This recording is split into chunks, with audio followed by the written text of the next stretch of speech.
You ever sit there staring at your phone, wondering why he hasn't called, why his energy shifted, why the man who used to text you good morning now leaves you on read, and it messes with your head because you start questioning yourself. Did I say too much? Did I do too little? Should I reach out? That silence from him starts to feel loud, and suddenly you're anxious, replaying conversations, trying to figure him out like he's some kind of puzzle. But here's the truth most women don't hear enough. You're not confused because he's complicated. You're confused because you're not being told the truth about what his behavior actually means.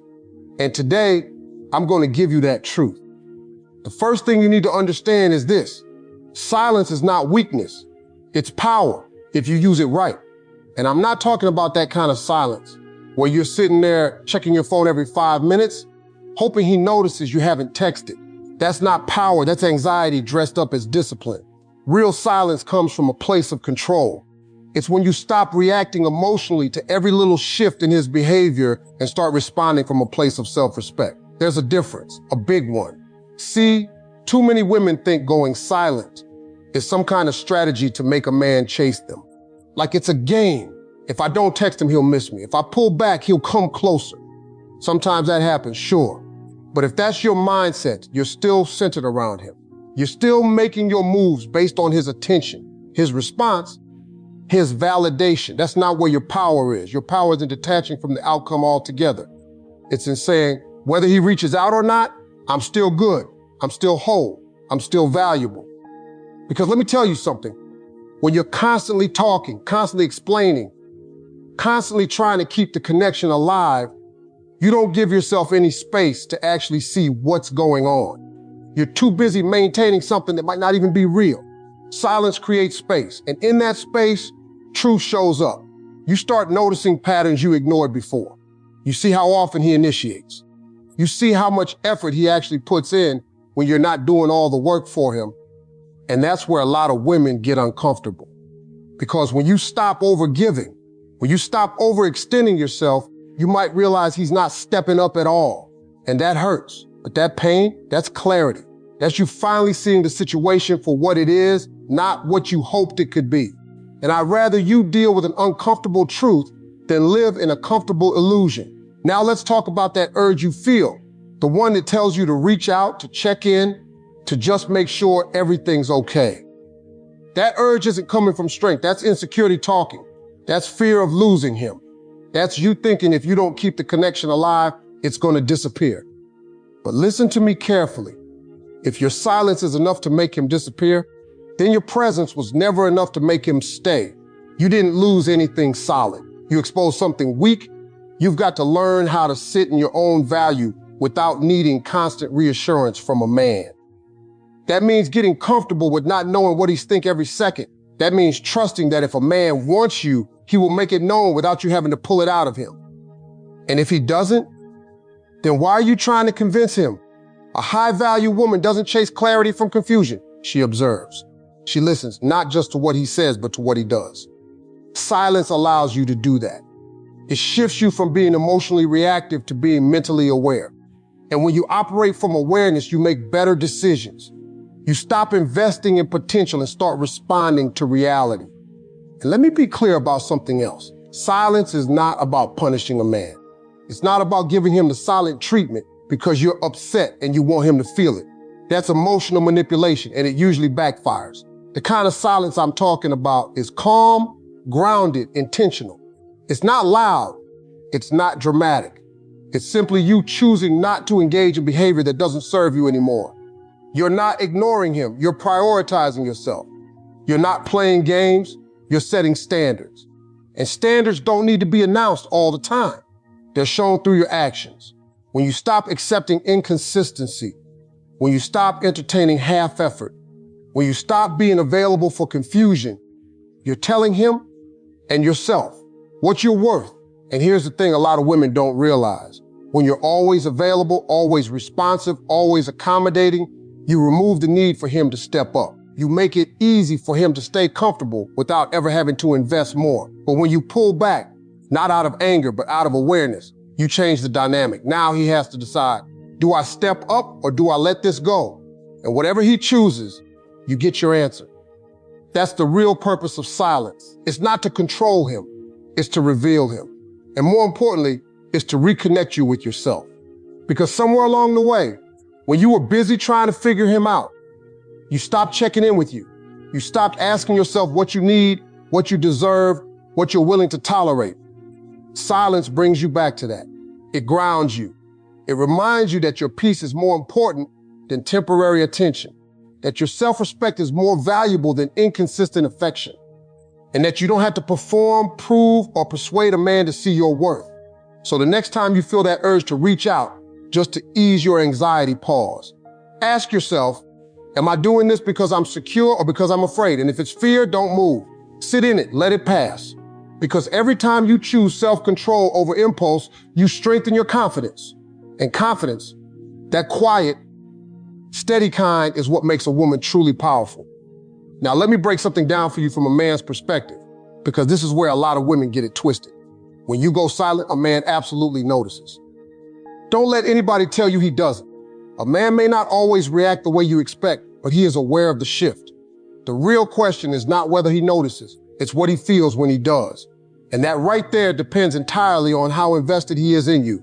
See, when a man genuinely values a woman, her absence creates a gap he can't ignore.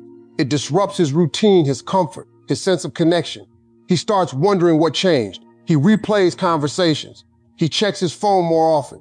Not because he's weak, but because he recognizes that something he cares about might be slipping away. That kind of man doesn't sit around too long doing nothing. He reaches out. He makes an effort. He wants to restore that connection because it matters to him. But here's the part you've got to hear. Even if it's uncomfortable, if a man doesn't feel that level of investment, your silence doesn't create urgency. It creates distance. It gives him space to continue doing exactly what he was already doing, just without the responsibility of responding to you. And I know that can sting, because you might think, if I just pull back, he'll realize what he's losing. But a man can't miss what he never truly valued in the first place. Now, that doesn't mean you don't have value. Don't get that twisted. It means he didn't recognize it, or he wasn't in a place to appreciate it. And that's a critical difference, because too many women internalize a man's lack of effort as a reflection of their worth, when in reality, it's a reflection of his priorities. Men are simple in this area. We move toward what we want, and we make time for what matters to us. If a man is excited about you, you won't have to guess. You won't have to analyze every text, every delay, every excuse. His actions will be clear, consistent, and intentional. That doesn't mean he'll be perfect, but it does mean you won't feel like you're chasing him for basic attention. So when you go silent, you're essentially stepping out of the way and allowing him to show you where you stand in his life. And that's powerful because it removes all the noise. No more overthinking what he might mean. No more justifying behavior that doesn't feel right. You get to see the truth based on what he actually does when you're not prompting him. Now let's talk about something else, ego. A lot of men have it, and depending on the man, your silence can trigger that ego in different ways. For some men, it challenges them. It makes them step up because they don't like the idea of losing your attention. For other men, especially those who weren't that invested to begin with, it does the opposite. They retreat, not because they're hurt, but because they were never fully there in the first place. That's why you can't base your actions on trying to control his reaction, because his reaction is already determined by how he feels about you. Your silence doesn't create feelings, it reveals them. And once you understand that, you stop taking his behavior so personally. Another thing you need to understand is that men respect what they have to work for, not chase in a toxic, exhausting way, but earn. When everything is easy, when a woman is always available, always forgiving, always accommodating, there's no pressure on him to rise to a higher level. He gets comfortable. And comfort without commitment is where a lot of situationships live. But when you pull back, when you stop making it easy for him to access your time, your energy, your attention without effort, you introduce a new dynamic. Now he has to decide if he's willing to invest more to maintain that connection. And a man who truly wants you will step into that space. He won't let silence stretch on too long without trying to close the gap. Now, let me be real with you. Some men will come back not because they've changed, but because they missed the benefits you provided. The attention, the validation, the emotional support. That's why it's not enough to just watch if he returns. You've got to pay attention to how he returns. Is he consistent? Is he intentional? Is he showing growth? Or is he just picking up where he left off? Because a man can come back and still not be right for you. And if you don't understand that, you'll mistake temporary interest for genuine commitment. That's how cycles repeat. That's how women get stuck in on and off situations that never really go anywhere.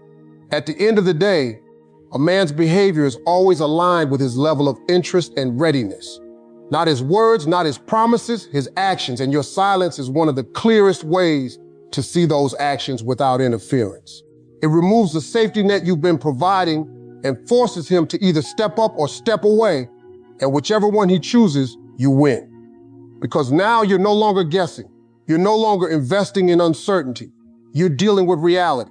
And once you start operating from that place, your entire approach to relationships changes. You stop trying to figure men out and you start letting them show you exactly who they are. So what do you actually do with all of this?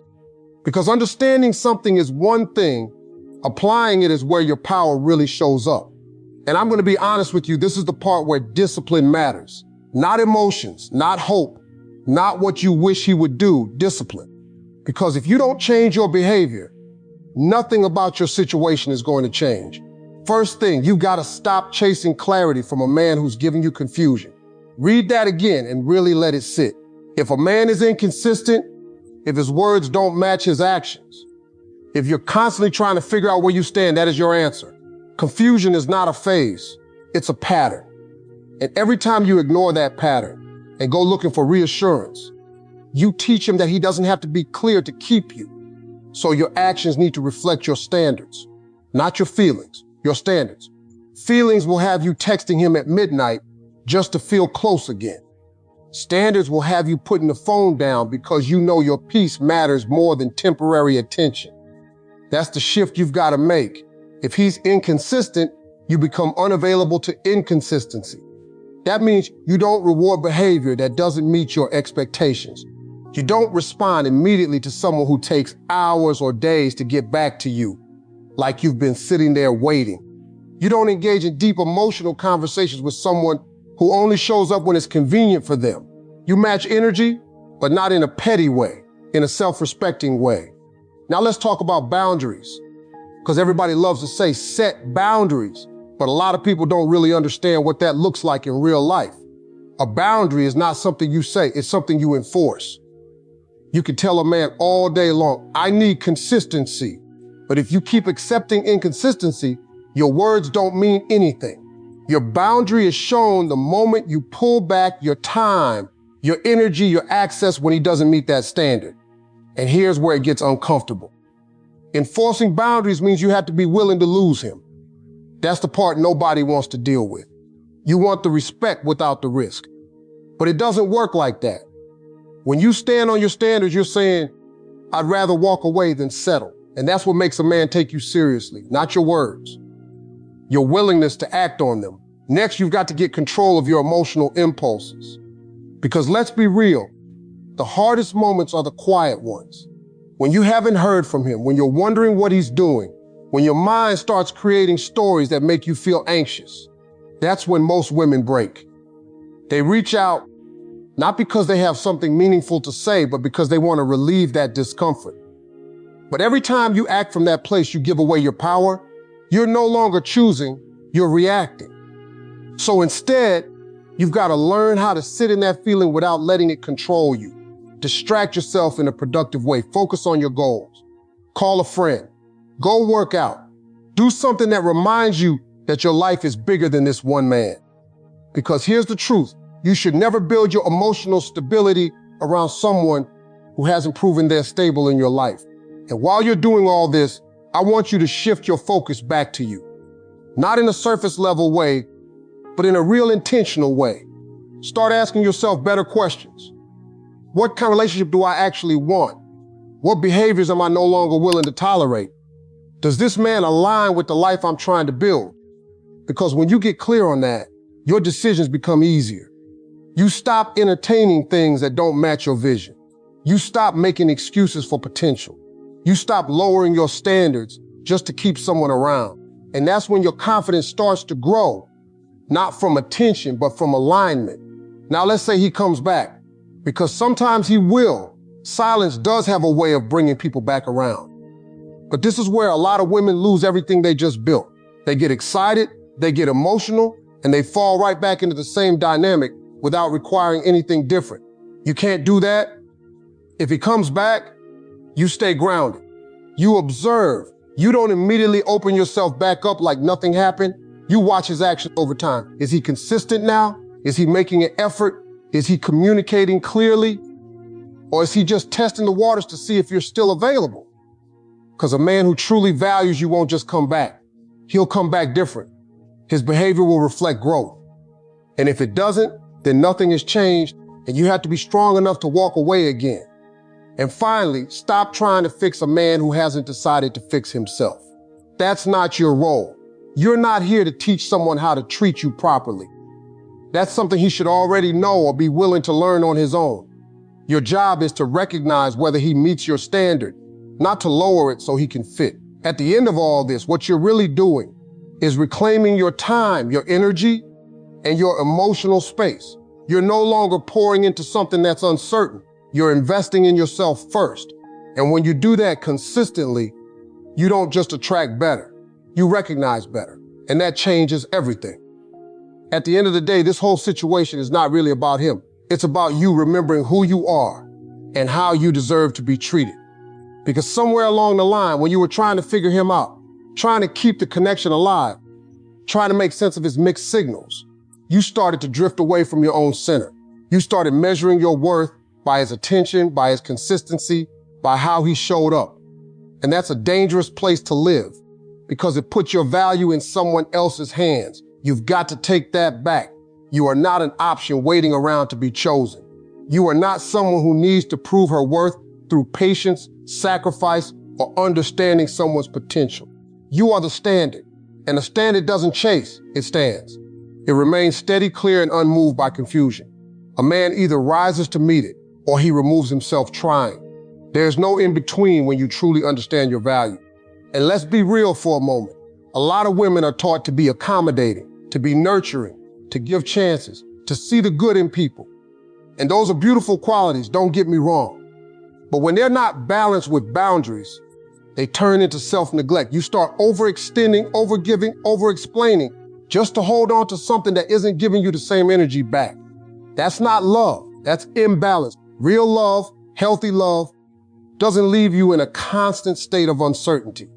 It doesn't have you second-guessing your place in someone's life. It doesn't make you feel like you have to earn basic respect and consistency. When a man is right for you, his actions bring you peace, not confusion. His presence adds to your life. It doesn't disrupt your emotional stability. So when you choose silence, not as a game, not as a punishment, but as a boundary, you're doing something powerful. You're stepping out of the chaos and choosing clarity. You're no longer participating in something that doesn't align with your standards. And that decision alone says more about your self-worth than any words ever could. Now, here's something you got to understand moving forward. Not every man you lose is a loss. Sometimes it's a release. Sometimes it's protection. Because if a man can walk away, fade out, or become inconsistent the moment you stop doing all the work, then he was never truly anchored in your life to begin with. He was benefiting from your effort, your energy, your presence, but he wasn't committed to maintaining it. And once you see that clearly, you stop romanticizing potential. You stop holding on to what could have been and start accepting what actually is. That's where your strength comes from. Not from trying to fix the situation, but from recognizing when it's not right and having the courage to let it go. Because the truth is, the right man doesn't need to be convinced of your value. He doesn't need repeated reminders of what you bring to the table. He sees it, he appreciates it. And more importantly, he matches it. He shows up with intention. He communicates with clarity. Not because he feels perfect, but because he's consistent. And until you experience that kind of energy, you might think what you've been dealing with is normal. It's not. It's common, but it's not healthy. And just because something is common doesn't mean you have to accept it. You've got to raise your expectations, not based on fantasy, but based on respect. Respect for your time, respect for your emotions, respect for the kind of relationship you want to build. And when you do that, you naturally start filtering out people who don't meet that level. Not because you're being difficult, but because you're being intentional. And let me tell you something else. Being alone is not a loss. Staying in something that drains you, confuses you, and lowers your self-esteem, that's the real loss. Solitude gives you to grow, to reflect, to reconnect with yourself. It strengthens your sense of identity so that the next time someone comes into your life, you're not looking for them to complete you. You're evaluating whether they compliment you. That's a whole different mindset. That's a woman who knows her worth.